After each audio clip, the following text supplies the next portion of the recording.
പ്രിയമുള്ളവരെ, വിശുദ്ധ ബൈബിളിനെ ആസ്പദമാക്കി ഞങ്ങൾ സംപ്രേഷണം ചെയ്യുന്ന ഒരു ചാനലാണ് ബൈബിൾ വചനങ്ങൾ എന്ന ഈ ചാനൽ. ഈ ചാനൽ കൂടി വിശുദ്ധ ബൈബിളിലെ പഴയ നിയമത്തിലെ ഉൽപ്പത്തി പുസ്തകം മുതൽ പുതിയ നിയമത്തിലെ വെളിപാടിന്റെ പുസ്തകം വരെയുള്ള എല്ലാ അധ്യായങ്ങളും ഉൾക്കൊള്ളിക്കുവാൻ ഞങ്ങൾ ശ്രമിക്കുകയാണ്.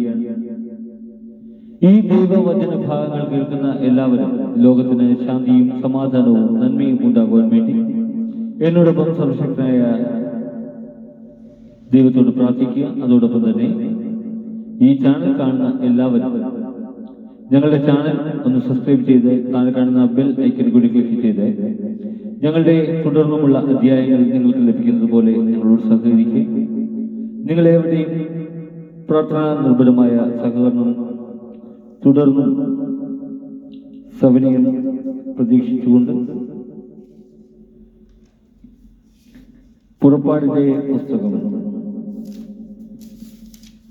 18-ാം അധ്യായം. മോശയും ജെത്രോയും. മോശയ്ക്കും അവന്റെ ജനമായ ഇസ്രായേലിനും വേണ്ടി ദൈവം എന്തെല്ലാം ചെയ്തുവെന്നും അവിടുന്ന് അവരെ ഈജിപ്തിൽ നിന്ന് എപ്രകാരം മോചിപ്പിച്ചുവെന്നും ജിദിയാനിലെ പുരോഹിതനും മോശയുടെ അമ്മായിയപ്പനുമായ ജെത്രോ കേട്ടറിഞ്ഞു.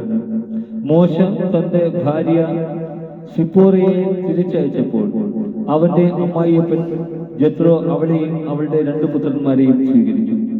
അവരിൽ ഒരുവന്റെ പേര് ഗർഷോം എന്നായിരുന്നു. കാരണം ഞാനൊരു പ്രവാസിയാകുന്നു എന്നു പറഞ്ഞാണ്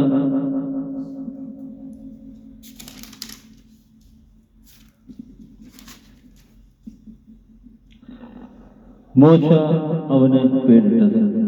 അപരന്റെ പേര് എലിയസർ എന്നായിരുന്നു.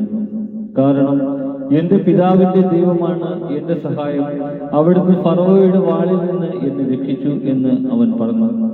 മരുഭൂമിയിൽ ദൈവത്തിന്റെ മലയുടെ സമീപം കൂടാരമടിച്ചിരുന്ന മോശയുടെ അടുക്കലേക്ക് അവന്റെ ഭാര്യയെയും പുത്രന്മാരെയും കൂട്ടിക്കൊണ്ട് അമ്മായിയപ്പൻ ജെത്രോ വന്നു. ഒരുവൻ വന്ന് മോശയെ അറിയിച്ചു, നിന്റെ അമ്മായിയപ്പൻ ജെത്രോ നിന്റെ ഭാര്യയോടും അവളുടെ 2 പുത്രന്മാരോടും കൂടെ വന്നിരിക്കുന്നു. മോശ ഉടനെ തന്റെ അമ്മായിയപ്പനെ സ്വീകരിക്കാൻ പുറത്തേക്ക് വന്നു. അവൻ ജെത്രോയെ നമസ്കരിക്കുകയും ചുംബിക്കുകയും ചെയ്തു. കുശല പ്രശ്നത്തിന് ശേഷം അവർ കൂടാരത്തിനുള്ളിലേക്ക് പോയി. ഇസ്രായേൽക്കാർക്ക് വേണ്ടി ഫറവോയോടും ഈജിപ്തുകാരോടും കർത്താവ് ചെയ്ത കാര്യങ്ങളും വഴിയിൽ വെച്ച് തങ്ങൾക്ക് നേരിട്ട പ്രയാസങ്ങളും കർത്താവ് നൽകിയ സംരക്ഷണവുമെല്ലാം മോശ അമ്മായിയപ്പനോട് വിവരിച്ചു പറഞ്ഞു. കർത്താവ് ഈജിപ്തുകാരിൽ നിന്ന് ഇസ്രായേലിനെ മോചിപ്പിച്ച് അവർക്ക് ചെയ്ത നിരവധി നന്മകളെ കുറിച്ച് ജെത്രോ ആഹ്ലാദിച്ചു. അവൻ പറഞ്ഞു, ഈജിപ്തുകാരിൽ നിന്നും ഫറവോയിൽ നിന്നും നിങ്ങളെ രക്ഷിച്ച കർത്താവ്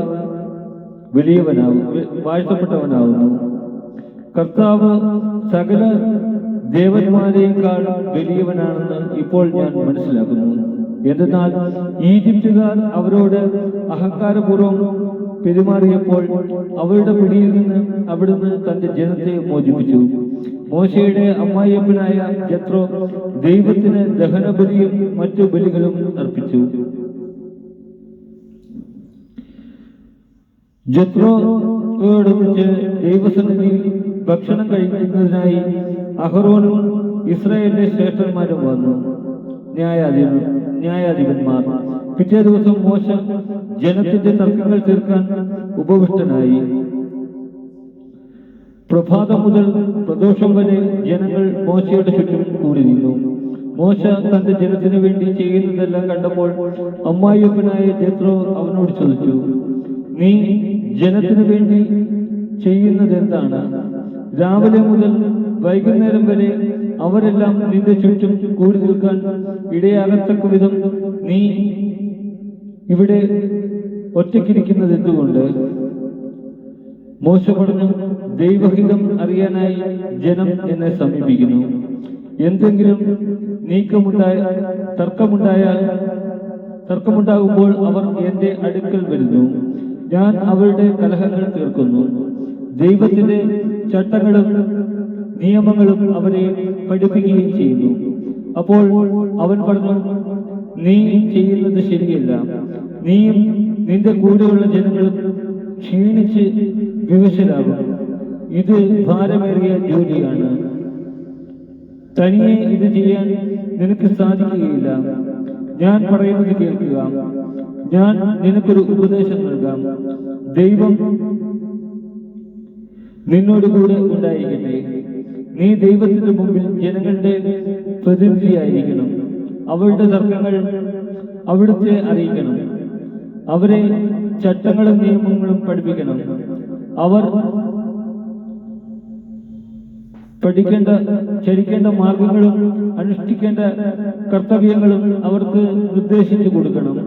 കഴിവും ദൈവഭയമുള്ളവരും സത്യസന്ധരും കൈക്കൂലി വെറുക്കുന്നവരുമായ ആളുകളെ ജനത്തിൽ നിന്ന് തിരഞ്ഞെടുത്ത് അവരെ 1000, 100, 50, 10 വീതമുള്ള ഗണങ്ങളുടെ അധിപന്മാരായി നിയമിക്കുക. അവർ എല്ലായ്പ്പോഴും ജനങ്ങളുടെ തർക്കങ്ങൾക്ക് തീർപ്പ് കൽപ്പിക്കട്ടെ. വലിയ കാര്യങ്ങൾ നിന്നെ ഏൽപ്പിക്കുകയും ചെറിയവ അവർ തന്നെ തീരുമാനിക്കുകയും ചെയ്യട്ടെ. അങ്ങനെ അവർ നിന്നെ സഹായിക്കുമ്പോൾ നിന്റെ ജോലി എളുപ്പമാകും.